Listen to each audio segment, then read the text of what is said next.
Yo, what is up, everybody? Chris here from Esports News Exportation, however the flip you know me, these interwebs, and today I'm going to be bringing you guys a quick preview of what to expect going into this week's matches, that of course being week 1 of Stage 3 quals going into DreamHack in my hometown of Atlanta, Georgia.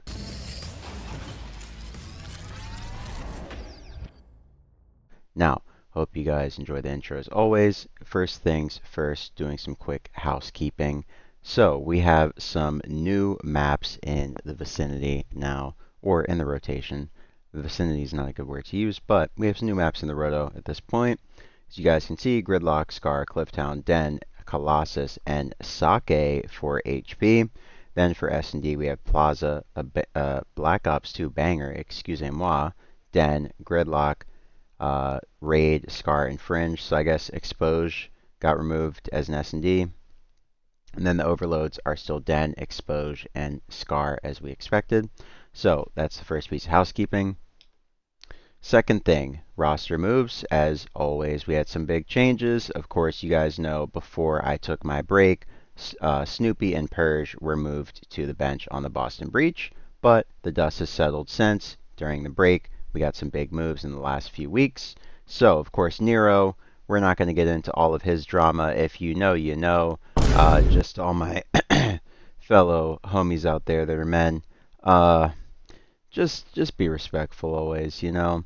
And Capsule, you know, Cap, he just wasn't playing that well, so got dropped. They picked up a player who they feel is a better fit, but more on that in a minute.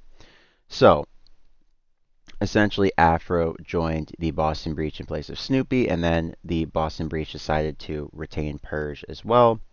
Fire 40 joined the Carolina Royal Ravens, and last I heard, who was looking good for, so it was Nero, and I'll edit and post, it's fine, not going to stay stuck on it, but the bombshell of all bombshells is that Real, the man who we all know, joined the Toronto Koi to start the year in the middle of the night in a very, very dramatic off-season kind of story.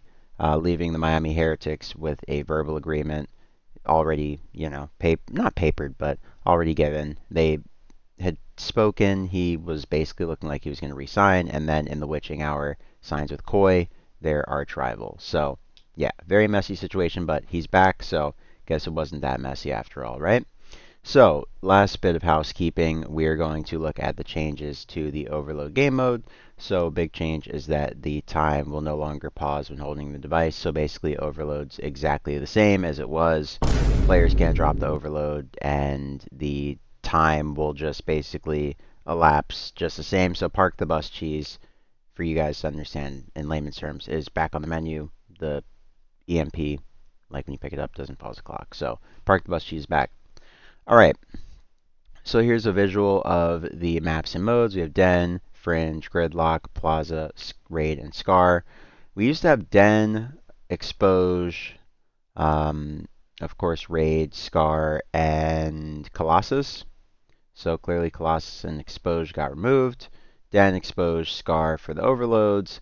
Then we have Clifftown, Colossus, Den, Gridlock, Sake, and Scar. So obviously Expose got removed there as well.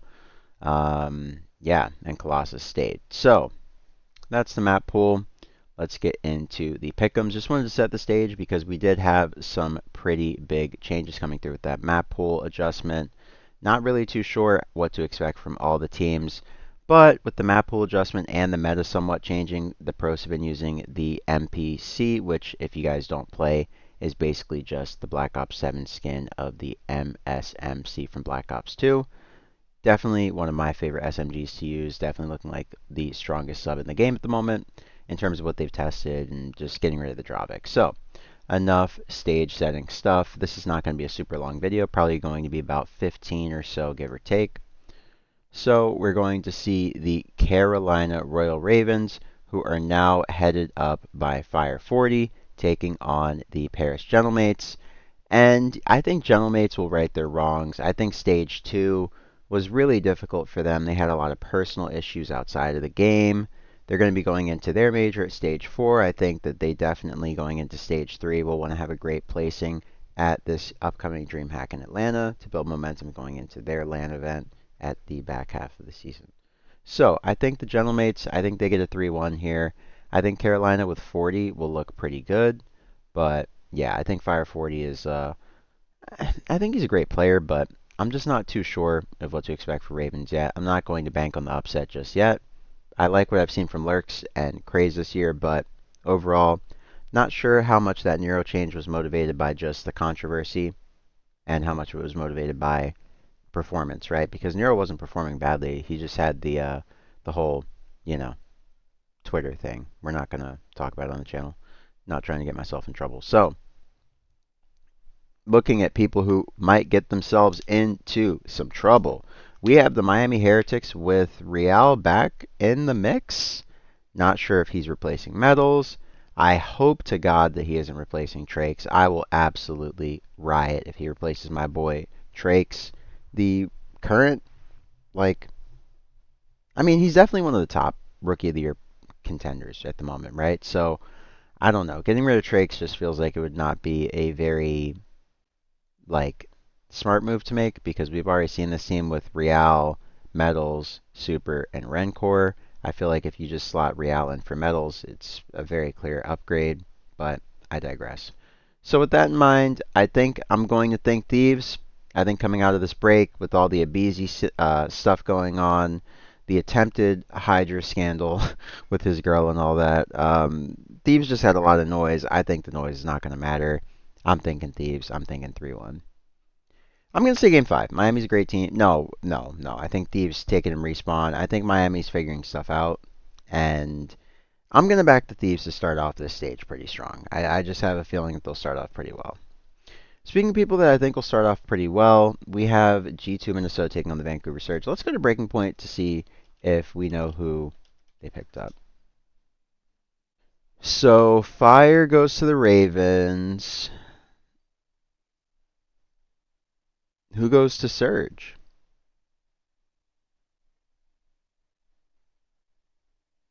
So let's see if maybe in the news we found out who Surge is.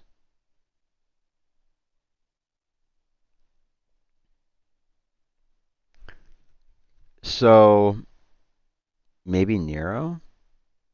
Hmm. So Brack signed the Huntsman. Maybe there's some news here.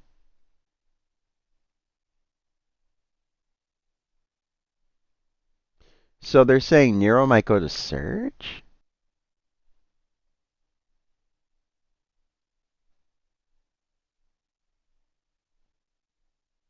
Okay, so the last thing I do remember hearing is that Nero looks like he's going to Surge.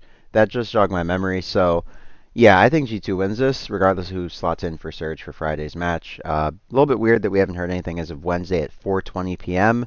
But hey, it's a CDL. We're used to this, right? We're going to say Heartbreak G2 always got to win it in a game 5. We say that they win it in a game 5. And yeah, we'll leave Mates at 3-1. We'll leave Thieves at 3-1. I feel comfortable with that. Boston Breach. Uh, Going up against our Major 2 champs, FaZe Vegas. The Boston Breach, as we are well aware, picked up Afro, so their current team is Afro, Purge, Nasty, and of course Spart.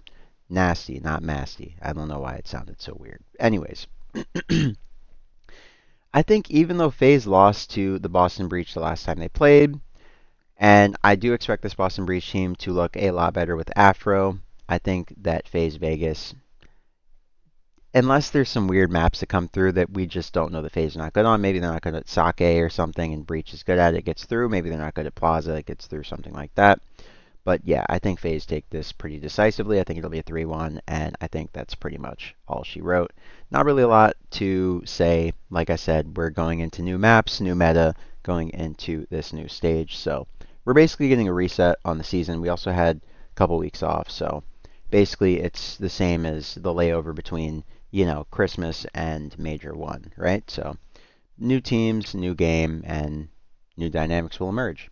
So, speaking of new dynamics emerging, the Falcons, they didn't do anything but step back, ladies and gentlemen. They decided to keep the whole team intact. Nobody's sure why. I mean, they tried QK in place of Xnid and Pred on that team. Then they had Xnid or Pred play alongside QK. Kismet moved to an SMG. Cellium stayed the same. And yeah, they said that apparently with QK, the results were not encouraging enough for them to make a change. So Pred and X stay. Kismet moves to an SMG, and Bob's your uncle. So you got Pred and Kiz on the SMG, which is pretty much what should have gone down from the get-go. And then you have Xnid and Cell playing that AR role. Xnid, of course, being more of a flex, and primarily, I would guess, more of an SMG. So with that in mind, everybody's given this Riyadh team a lot of flack. I think, honestly, a team that's that good, you guys know I've been a real supporter of this Riyadh team all year. I think they'll look good against a team like the Toronto Koi. Koi, they looked good at Major 3. I'm sorry, Major 2.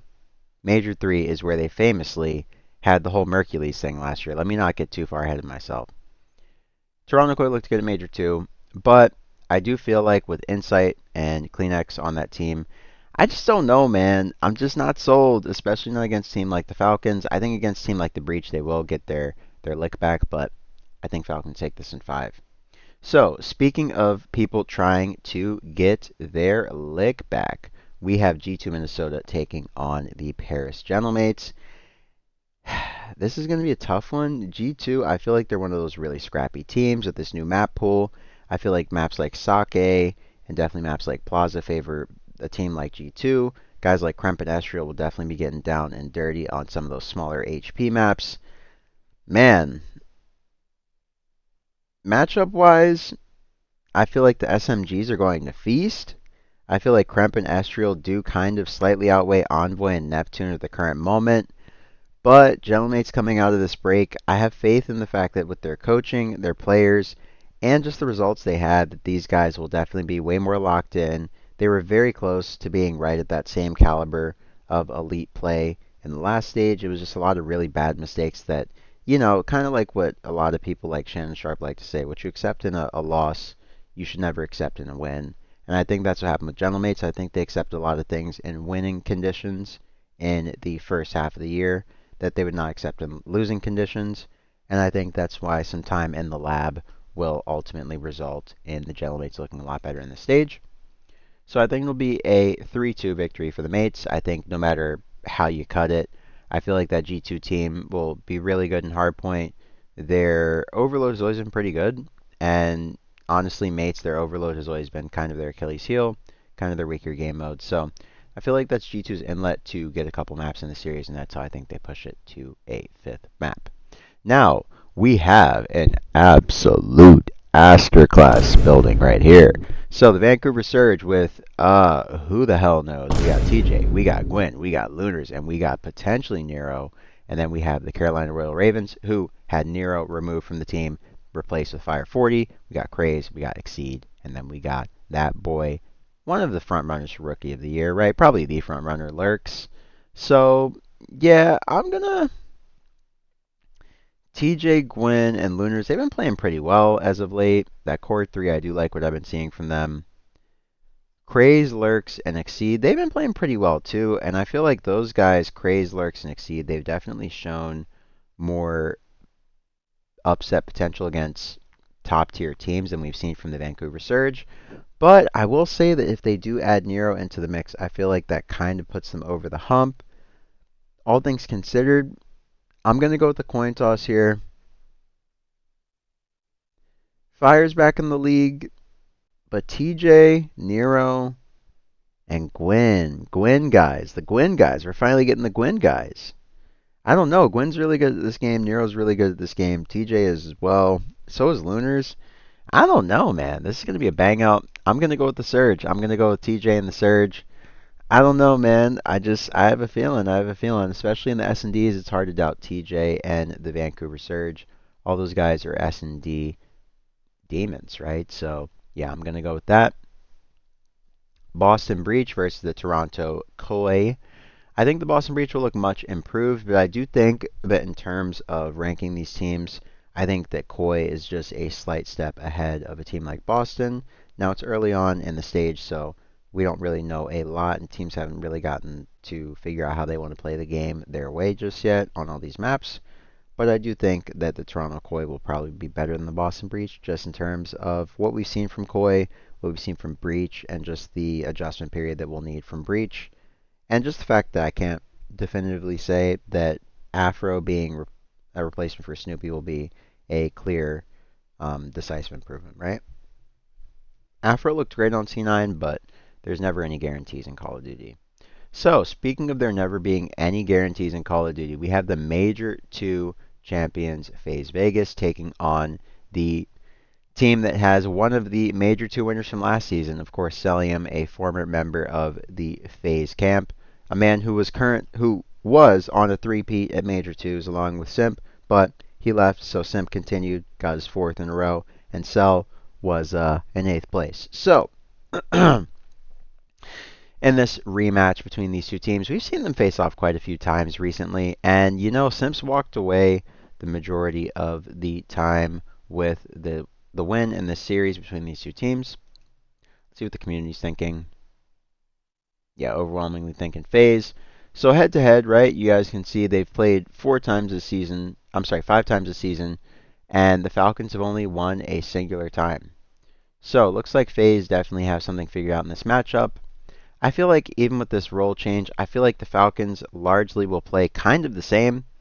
I don't think Pred's been that high impact of a player this year. Maybe the role change pays dividends for them, but I'm just not super convinced that it will be the saving grace that they think it will. So I'm going to say 3-1 FaZe. That's going to be my opinion there. That's going to be my take. And then for the last matchup of the week, we have Optic Texas taking on Cloud9 New York. I'm going to use double point boost on this. I think it's going to be a pretty decisive 3-0 for Optic Texas. I think Optic coming out of a really, really confusing second place loss to FaZe Vegas, right, with all the noise surrounding that. If you guys missed it, I uploaded at least 2 videos breaking down the grand finals, and why I thought it was a pretty straight up one. I mean, I feel like Optic will just be coming into this, and they'll be looking to make an absolute example of C9 in their lone match of the weekend. So yeah, guys, that's about wrap it up for me. That is my coverage for this weekend's CDL matches, as well as a sort of State of the Union as to what happened going into this break, changes, updates, etc. Hope you guys enjoyed this. Hope you have a great morning, noon, or night, like I always say on this channel. Excusez-moi. Don't forget to like, comment, subscribe if you are new to the channel, and share it with someone if you enjoyed it. And once again, this is Chris from Esports News Extra Station. However the flip you know me, these are the webs. I'll catch you guys on the next one. Peace.